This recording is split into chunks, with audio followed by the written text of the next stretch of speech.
David DeChant. You got that right. It's DeChant. It's French. Thank you, Okay. Colonel. I have three questions. You kept mentioning we give up all of these treaties. Who are the we? And then how do we hold them accountable? As you say, it's up to us as citizens of a democracy to do that.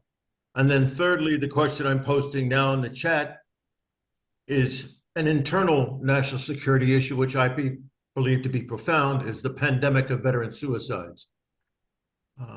I think we've been betrayed since the Vietnam Holocaust, which I survived up until present day folly. The betrayal of our warriors and our lives and the sacrifices that we made. How do we engage and diminish this pandemic of veteran suicides? Let me take your first question. It's the easiest to answer. Every president since George W. Bush who started it has had a hand in this, including Donald Trump. I have to say Joe Biden, too, because he was chairman and ranking member on the Senate Foreign Relations Committee and had everything in the world to do with Congress saying, yes, yes, yes. So those are the people, the presidents that we've had since George W. Bush and some members of Congress.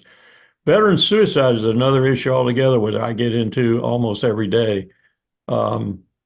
We have small initiatives going down at Fort Liberty, for example, formerly Fort Bragg, where we've introduced a pickleball program that's being very successful in getting vets' attention off themselves and onto something else. We have other projects like Project Healing Waters, where we teach veterans to fly fish, things like that. These are small programs. What we have to do is stop these stupid wars. That's what we have to do. That's what's causing the post-traumatic stress. That's what's causing most of these suicides. Not all of them. You're always going to have some suicides. I felt it was really irresponsible, the Chief of Staff of the Army, some removed, who said when the suicide rate began to tick up, well, the suicide rate in the country is high, insinuating that, he had no responsibility for the suicide rate in the services because the country had a high suicide rate. Sorry, you have a little bit different responsibility, General.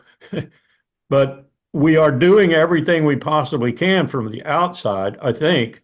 I know a lot of people who are working on this problem, a lot of organizations who are working on it. But as long as we persist in having these stupid wars, people used to ask me, I was the military veteran, student veteran representative on the campus of William & Mary for 16 years. A lot of veterans down there, a veteran community, very veteran-friendly community.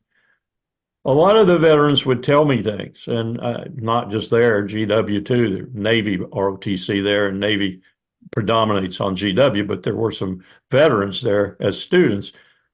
And what they'll tell you is, I didn't fight for freedom. I didn't fight for democracy. I didn't fight for any of those things that I was told I would fight for when I came in, and that I was told I was fighting for in Operation Enduring Freedom. I didn't fight for that. I fought for Halliburton. I fought for Lockheed Martin. I fought for George W. Bush and his angst about his daddy. All kinds of excuses for why they really fought. These are not stupid people, by and large. They figure it out pretty quickly.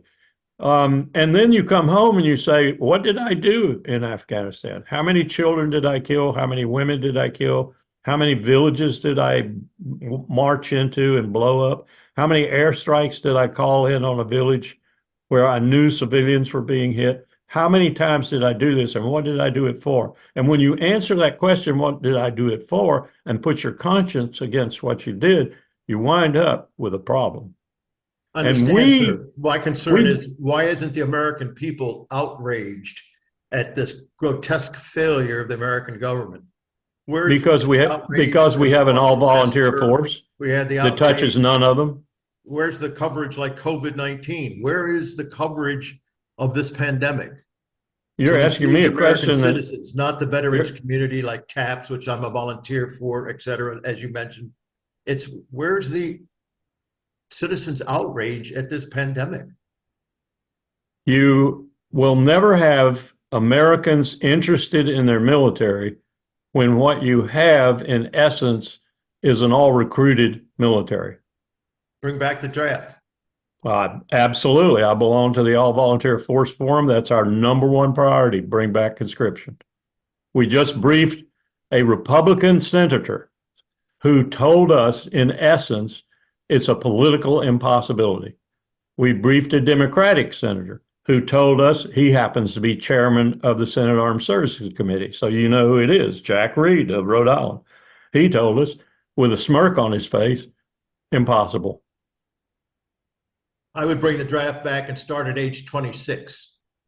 I'd start at age 50 and congressmen had to go first. Absolutely. Absolutely. Without hesitation. All right. Enough of my bantering, but thank you. Thank you for being there. Semper Fi, wage peace. You have the same anger and you have the same anger in your heart I do.